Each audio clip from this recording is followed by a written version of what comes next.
A paz de Cristo para todos, sejam bem-vindos a mais um trimestre da Escola Dominical. Eu sou o professor Denis Pereira, há mais de 20 anos eu atuo com a Escola Dominical, há mais de 6 anos estamos no YouTube, ajudando professores a preparar as lições semanais para as classes de adolescentes, juvenis, jovens e adultos. Por isso, se você está conhecendo o nosso canal agora, é muito importante você se inscrever no canal e ativar as notificações.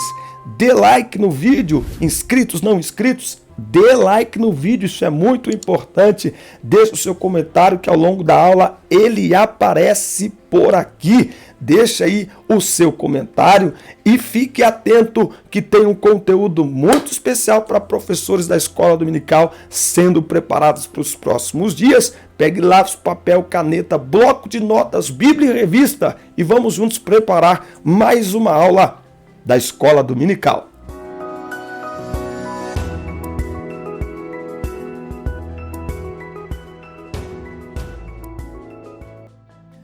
Aí está o título da lição da classe de adolescentes, a nova lição. As parábolas de Jesus são vivas. Nós vamos analisar, estudar as parábolas de Jesus. Com certeza você já ouviu falar, mas tem muitos detalhes que você não sabe. Nós vamos aprender juntos nesse trimestre. Preste atenção nos avisos, você que é professor, preste atenção.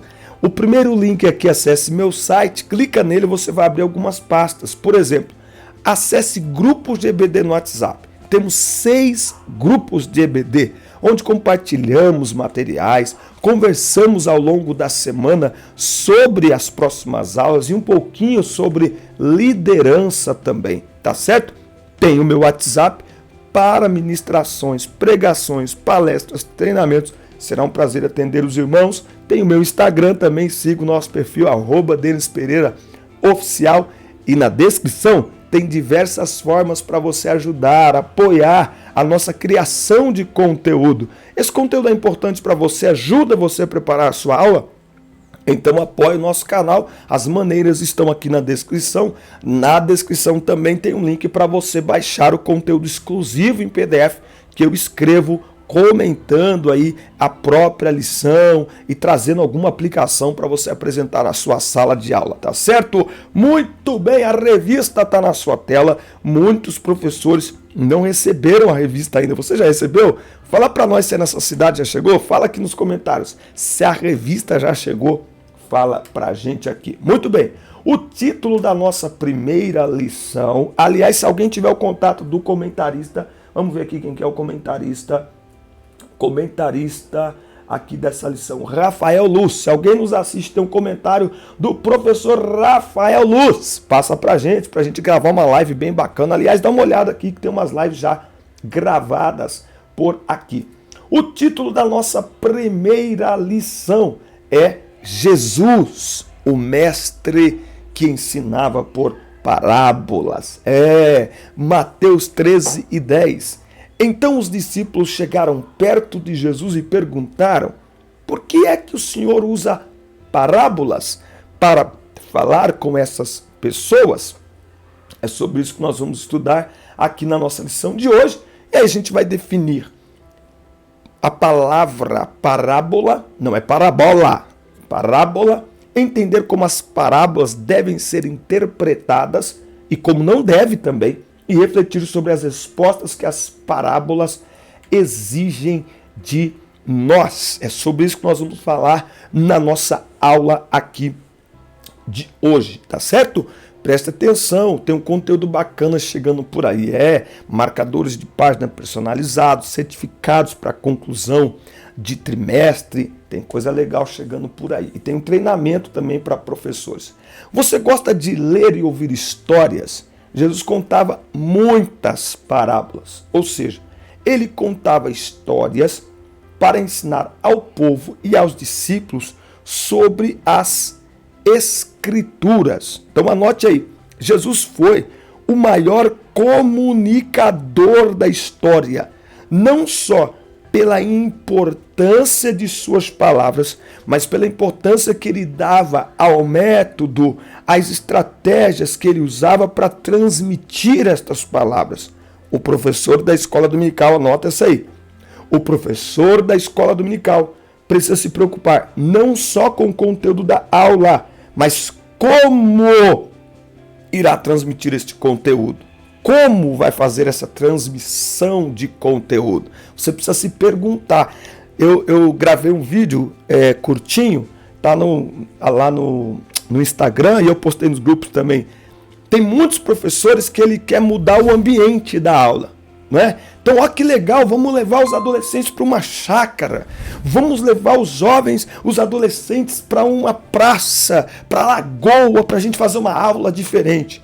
Mas se você não mudar o seu formato de dar aula, não tiver um dinamismo na sua aula, se a sua aula é monótona, se há 3 anos o seu estilo de dar aula é o mesmo, não adianta mudar de ambiente, é preciso mudar a aula.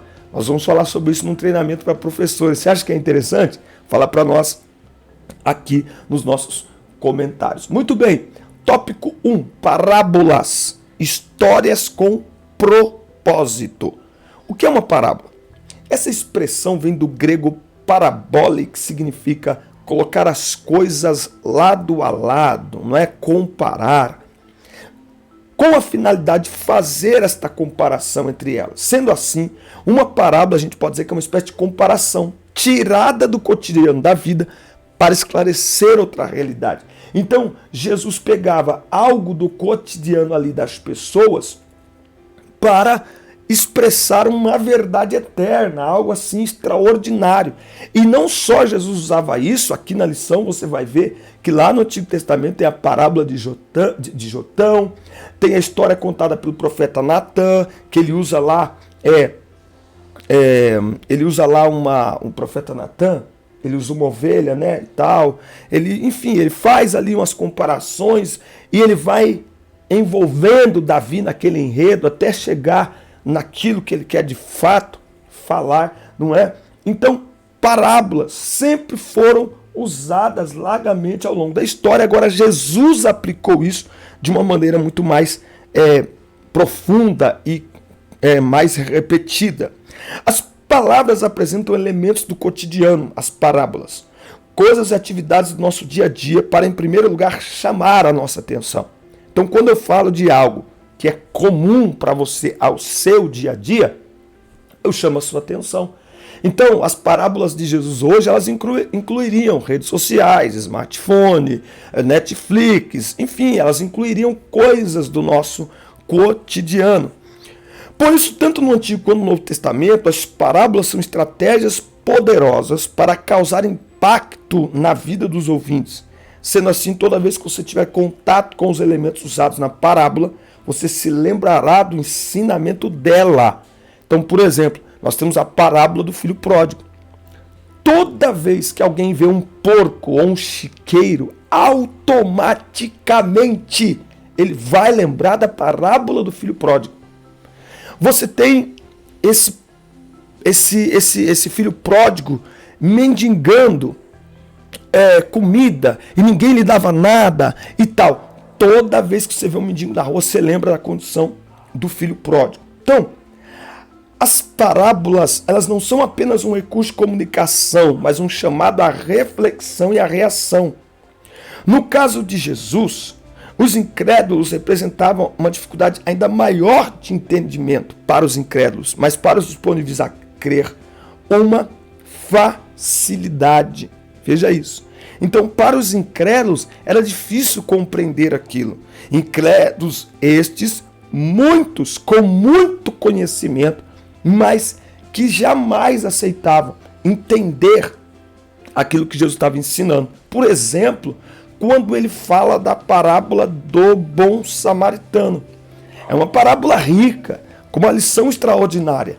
Mas para os fariseus, para os mestres da lei, aquilo era inadmissível. Jamais um samaritano poderia ser colocado em uma posição de honra em deferência de judeus, ali do levita e do sacerdote. Então eles não aceitaram aquela parábola de forma alguma. Mas aqueles que estavam com seu coração aberto, disponível a crer, entenderam perfeitamente aquela parábola. Muito bem. Então, o propósito aí das parábolas é isso. Não é para distrair, não é historinha, não. É provocar uma reação. É trabalhar um assunto para que as pessoas possam refletir e reagir. Não é só para entreter. Aliás, não é para entreter, ok? Muito bem. Tópico 2. Parábolas. Histórias que precisam de interpretação. Isso aqui é muito interessante, gente. Porque as parábolas são histórias importantes que foram contadas por Jesus, nosso Salvador. Então elas merecem toda a nossa atenção e dedicação. Então a pergunta que nós devemos fazer é o seguinte: como interpretar uma parábola? Estou confundindo parábola com palavra. Como interpretar, o que fazer e o que não fazer? Aí ele vai colocar aqui. Considerar o contexto. Tá? Regrinha básica de teologia. Texto sem contexto gera pretexto para heresia. Então é preciso considerar o contexto. O contexto pode estar no texto, ou fora do texto, ou até mesmo em outro texto. Então é muito importante você olhar contexto bíblico, e isso muda completamente. Eu sei que estou falando aqui para professores, e muitos recebem a oportunidade para pregar na igreja. O estudo do contexto do texto enriquece absurdamente o seu sermão, a sua pregação, a sua aula da escola dominical. Porque existem detalhes que estão no contexto. Então, ler um versículo, ou metade de um versículo. Vamos ler Lucas 10, capítulo 10, versículo 27, a parte C do versículo. Isso pode levar a uma interpretação equivocada daquele texto. Porque existem ali detalhes que vão trazer luz ao que está sendo dito naquele versículo específico, mas que não cabe no versículo. Está antes, está depois. Nós vamos lembrar, inclusive, que esta separação de capítulos e de versículos não é inspirada. Títulos, ali a parábola do bom samaritano, esse título também não é inspirado. Então a gente tem que ter mais cuidado, senão nós nos limitamos a um versículo ou a 2, 3 palavras e deixamos a nossa aula, a pregação bem pobre, porque ignoramos o contexto. Então tem que analisar o contexto, os detalhes estão no contexto. Devemos considerar o que está na parábola e não o que foi omitido dela. Então, por exemplo, na parábola do filho pródigo, não tem a mãe ali. Tem a mãe? Não tem a mãe. Então como é que você vai pregar? Não, hoje nós vamos pregar aqui de uma maneira diferente. Onde estava a mãe desse menino que não viu ele indo embora? Não está a mãe ali. O foco ali não é a mãe. Não é, enfim, é o amor do pai. Esse que é o foco ali. É como o pai reage quando o filho o ignora, o despreza, vai embora, enfim. Então você tem que olhar ali o foco principal. Os elementos ausentes são dispensáveis. Se não fossem, estavam no texto. Então, cuidado. E devemos evitar a alegorização excessiva, não é? A alegoria é uma forma de linguagem para representar um significado de forma figurada. Então, por exemplo, na parábola do bom samaritano, você tem lá azeite e vinho, não é? Que o bom samaritano aplica nas feridas. É preciso ter muito cuidado ao falar sobre esses elementos para não dar a eles um sentido que eles não têm.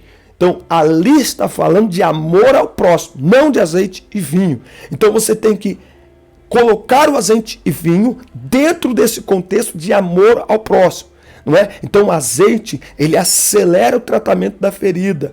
O vinho, ele limpa a ferida. Então antes de você tratar uma ferida, você tem que limpar ela para não inflamar, fazer asepsia, limpar. O vinho tem álcool, então ele tira a sujeira e depois você aplica o azeite. O azeite acelera o processo de cura. O azeite e o vinho também são símbolos do Espírito Santo. Legal, nós podemos falar isso, eu falo isso quando eu falo sobre o bom samaritano, mas o foco da parábola É o amor ao próximo. Não é o Espírito Santo, não é o vinho, não. É o amor ao próximo. É usar todos os recursos. É estar pronto para ajudar o próximo. Então, o contexto, ele enriquece o cenário da parábola. E se ele não for estudado, pesquisado, analisado, nossa interpretação será pobre, rasa, sobre o verdadeiro significado da parábola, não é? Então, eu peguei aqui, por exemplo, no contexto da candeia. Olha só, a parábola da candeia de Marcos 4:21. E disse-lhes: vem porventura a candeia para se colocar debaixo do alqueire ou debaixo da cama, não vem antes para se colocar no velador? Preste atenção, nós temos aqui candeia, alqueire e velador. Estas três palavras, elas são comuns no nosso vocabulário hoje.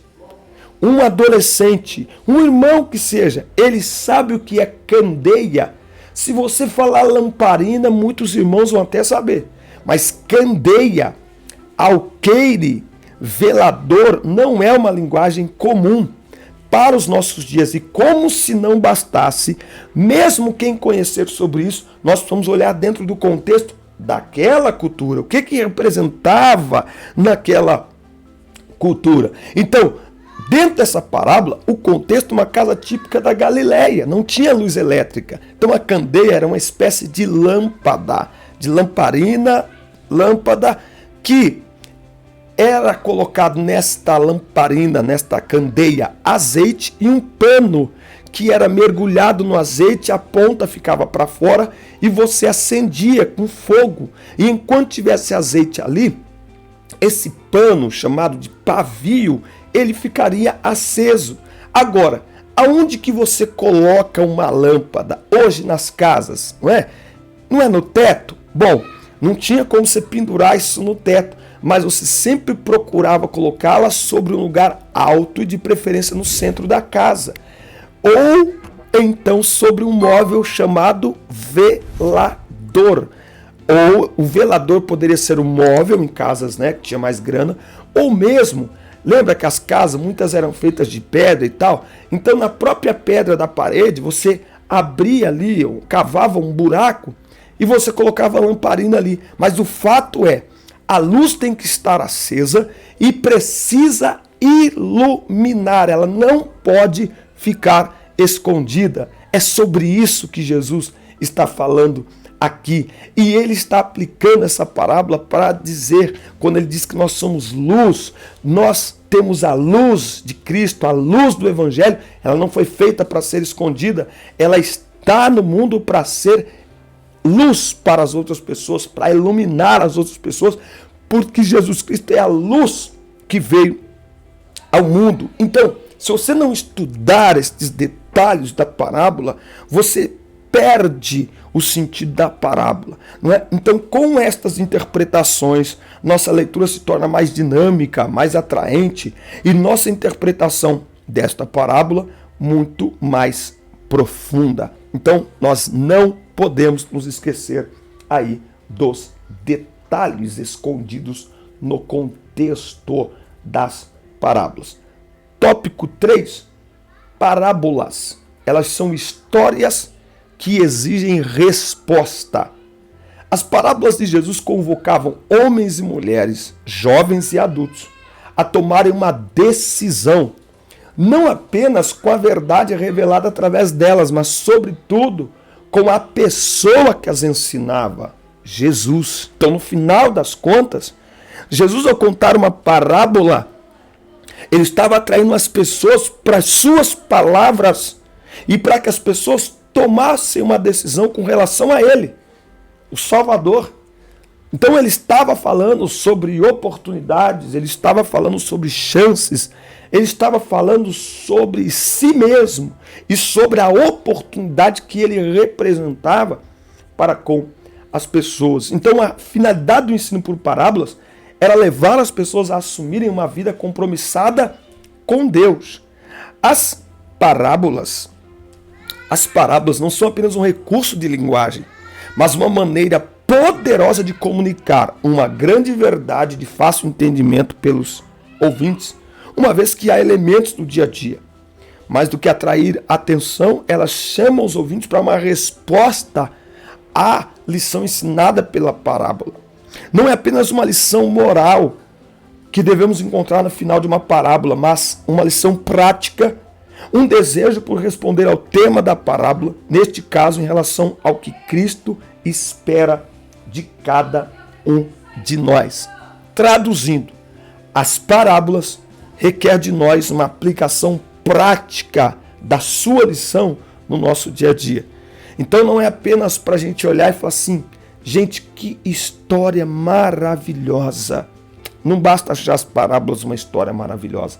É preciso refletir sobre elas, entender, descobrir a sua lição e aplicar isso na nossa vida, no nosso dia a dia. Amém, meus irmãos? Eu espero que tenham entendido esta aula, espero tê-los ajudado mais uma vez. Você sabe, semanalmente nós estamos por aqui, deixa aí seu comentário, inscreva-se, ative as notificações, compartilhe com outros professores, dá like no vídeo e até o nosso próximo encontro. Lembrando que tem dinâmica, eu vou deixar o link aqui na descrição. Forte abraço!